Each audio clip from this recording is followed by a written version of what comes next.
Sa ating pagbabalik, nakakaranas na ngayon ng matinding krisis ang airplane industry matapos na harangin ang paglipad sa United States at kaalyadong mga bansa bilang parusa sa Russia.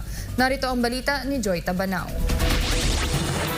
Apektado na ng krisis ang airplane industry hindi lang ng Russia kundi maging iba pa bunsod ng parusang ipinataw sa Russia matapos ang naging paglusob nito sa Ukraine. Damay na sa parusa ang pagbabawal ng Russia sa mga eroplanong inuupahan nito mula sa mga nagpataw sa kanila ng sanksyon.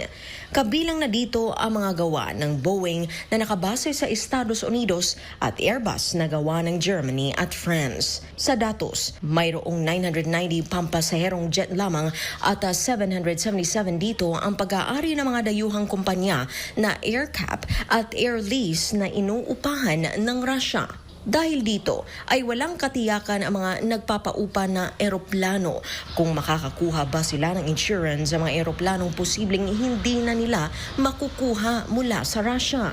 Apektado rin maging ang mga gumagawa ng eroplano at maintenance provider na nawalan ng pagkakakitaan. Kabilang narito ang ginawang pagpapahinto ng Estados Unidos at European Union sa paggawa at pagdeliver ng 62 eroplano na gawa ng Boeing at Airbus sa Russia.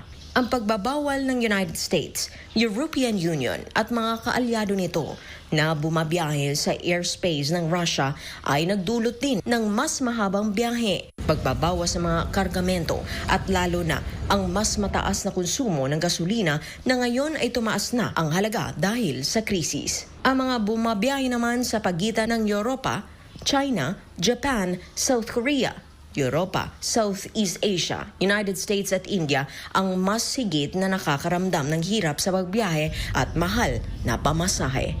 Para sa Pilipinas kung mahal, ito si Joy Tabanao, SMNI News. Subscribe to SMNI News Channel and turn on notification button for more news updates.